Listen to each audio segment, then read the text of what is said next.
네, 안녕하세요. 잘될거야 리얼들입니다. 안전운전하십시오. 네, 오늘은 수요일입니다. 월요일 날에 제가 대리운전 중에 포트홀 사고가 있었습니다. 그래서 이제 포트홀 사고가 났었는데 그 관련된 내용을 궁금해하시는 분들이 많아가지고 말씀을 드리도록 하겠습니다. 개략적으로 말씀을 드리면요, 제가 지금 말씀드리는 건 대리운전 중에 포트홀 사고거든요. 이제 보험 처리를 하시면은 보험사에 맡겨두시면 됩니다. 왜냐면 보험사가 알아서 구상권을 행사하거든요. 일반적으로 이렇게 사고가 나면은 보험 처리를 하게 되잖아요. 자차로 이렇게 보험 처리를 하는데, 그때는 그냥 보험사에 맡겨두시면 됩니다. 보험사가 알아서 구상권을 청구하기 때문에 중복 보상은 안 되거든요. 그래서 맡겨두면 되고, 대리운전 중일 때는 어떻게 하느냐, 대리운전 중일 때는 만약에 대리운전 보험으로 처리를 했다라고 하면은 그 보험사에만 맡겨둘 수 없기 때문에 기사님들이 직접 구상권을 청구해가지고 보상을 받으셔야 되거든요. 그래서 그 부분에 대해서 말씀을 드리도록 하겠습니다. 도로상의 포트홀로 인한 그런 배상은 돼 있는 게 영조물 배상 책임 보험이라는 게 있습니다. 영조물 배상 책임 보험. 지방자치단체 소관 도로에만 해당이 되는 거거든요. 그 다음에 또 한 가지 방법은 국가 배상 심의, 국가기관 소관 도로를 통해서 배상을 하는 방법이 있습니다. 이 두 가지 방법이 있는데, 저 같은 경우는 나중에 말씀드리고요. 우선 그 각각의 경우에 대해서 말씀드리도록 하겠습니다. 지방자치단체, 그러니까 지자체에서 관리 중인 도로의 경우는 이제 영조물 배상 책임보험을 통해서 빠르게 보상을 받을 수 있습니다. 보통 2주 안에, 어떤 분들은 2주 안에 이렇게 바로 나온다고 하더라고요. 근데 이제 국가기관, 국토교통부죠. 국가기관이 관리하는 도로의 경우는 국가배상심의회에 연락을 해서 보상을 받아야 되는데, 이제 여기서 문제점이 있는데요. 영조물 배상책임보험의 경우는 빠른 시일 안에 보상금 수령이 가능합니다. 아까 말씀드렸듯이. 근데 국가배상심의의 경우에는 기본 몇 개월에서 최소 1년 또는 최장 1년 또는 그 이상도 걸린다고 합니다.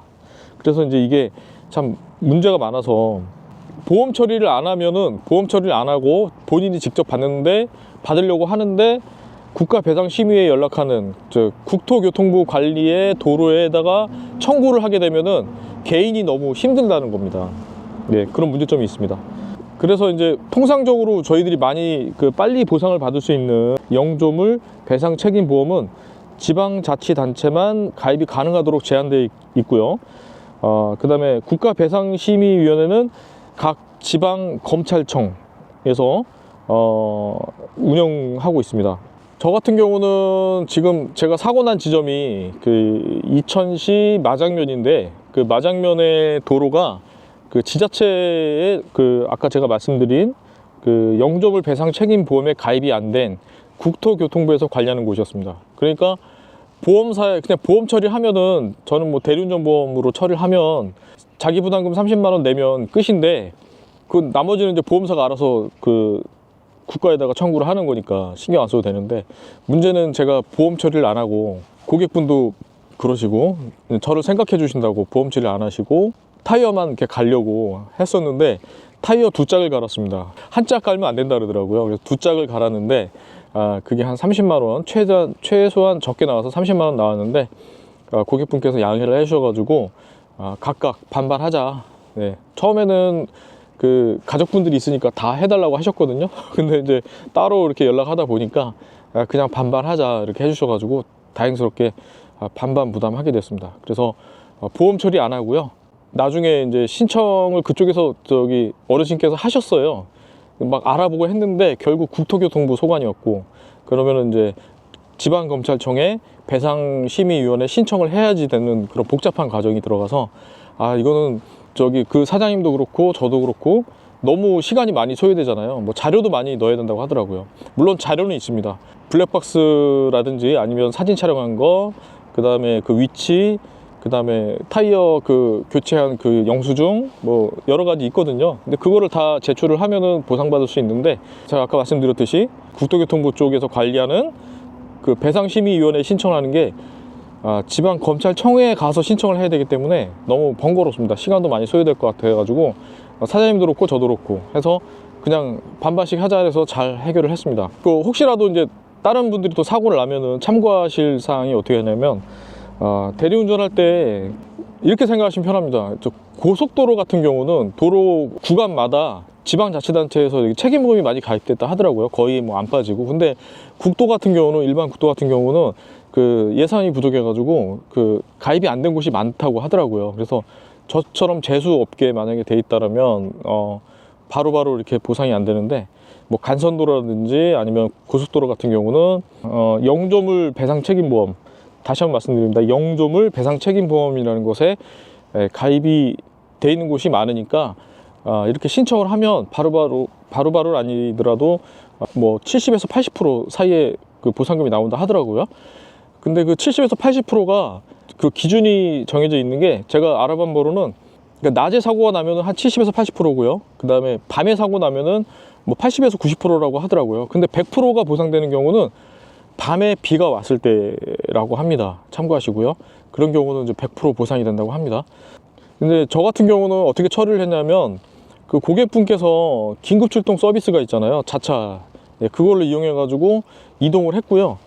사고 났을 때 대리운전 보험으로 보험 접수를 받아서 보험 코드를 고객분한테 알려드렸습니다. 그래서 나중에 추후에 무슨 그 어떤 인적 또는 물적 그 추가적인 어떤 그 문제가 생기면 보험으로 해야 되기 때문에 보험을 접수를 했고요. 접수하고 만약에 고객분께서 보험 처리를 요구하신다, 보험 처리를 원하신다 그러면은 보험 처리하는 경우 말씀드리는 겁니다. 보험 처리를 한다 그러면은 고객분에서 블랙박스를 자료를 받아야 되고요. 그 다음에 블랙박스 자료를 근거로 해가서 포트 위치 확인하고 수리비 자료 영수증 같은 거 있잖아요. 그 다음에 내용 청구, 그 다음에 그 긴급 출동 서비스 이용한 거, 그거를 이제 그 지자체에 문의를 하는데, 지자체의 그 아까 말씀드린 그 영조물 배상 책임 보험이 그 해주는 곳에서는 이제 그런 자료를 제출하고 보상금이 나오면 그걸로 다시 환입 처리, 보험사에다가 다시 돈 받는 거를 보험사로 다시 돌려주는 거죠. 이런 경우가 있고요. 거꾸로 보험 처리를 했을 때 이제 기사님이 직접 나서서 하시는 경우고요. 거꾸로 이제 그 보험사에서 알아서 다 일 처리를 해주는 경우도 있답니다. 그러니까 기사님은 신경 하나도 안 쓰고 보험사에서 이러한 과정을 다 하고 그걸 해주는 보험사도 있다고 해요. 근데 그게 다 그런 건 아니고 일부 해주는 데도 있답니다. 그래서 기사님은 신경 하나도 안 쓰고 보험사에서 이렇게 해서 거꾸로 이렇게 보상을 받아서 처리를 해주는 경우도 있다. 그래서 이 과정을 확인을 하고 문의를 계속 하면은 이렇게 알려준다고 합니다. 보험사에서. 그런 보험사도 있다고 합니다. 그 어느 보험사인지 모르겠습니다. 그리고 만약에 개인이 자차로, 대리운전이 아니고 자차로 운전하다가 이렇게 사고가 났다 그러면은 제일 알려진 게 이제 국민신문고가 있죠. 그 다음에 안전신문고, 스마트 안전제보, 이런 어플들이 있는데, 여기에 들어가셔가지고 내가 만약에 보험 처리를 안 할 거야 라고 하면, 뭐 예를 들어서 뭐 타이어 펑크가 났는데 타이어 펑크비나 휠이 좀 이상이 있어가지고 휠을 보상 받을래 라고 해서 직접 내가 다 받을 거야 라고 생각하시는 분들은 국민신문고, 안전신문고, 스마트 안전제보를 통해 가지고 거기에 이제 그 영상이랑 뭐 자료 위치, 그 다음에 이런 거를 다 올리게 돼 있거든요. 그러면 거기에 제보를 하시면 거꾸로 연락이 옵니다. 그 담당자한테 연락이 오고요. 그 소관 부서를 안내해주는 전화번호도 알려주고, 직접 해주는 경우는 없고요. 또 이제 그쪽으로 전화해서 똑같은 자료 또 이렇게 올리고 하면은 이제 보상을 받으실 수 있다고 합니다. 참고로 알아두시면 될 것 같고요. 아무튼 저는 그렇게 해서 이제 원만하게 해결을 했습니다. 자기 분담금 30만 원 미만으로 그냥 이렇게 바로바로 보상이 되는 그런 보험이 가입이 안 된 도로이기 때문에 그렇게 마무리를 했습니다. 혹시라도 궁금하신 점 있으시면 제가 말씀드린 거 영상을 잘 보셔가지고요, 잘 대처하시기 바라고요. 제일 중요한 거는 사고가 안 나는 게 중요한 것 같습니다. 요즘에 포트홀이 너무 많아진 것 같습니다. 이게 겨울이 끝나가고 비가 많이 왔기 때문에 그 포트홀이 많이 발생하고, 그 다음에 날씨가 좀 푹해지면은 공사를 또 한다고 하더라고요. 자, 오늘도 안전운전 하시고 저는 힘차게 출발하도록 하겠습니다. 출발!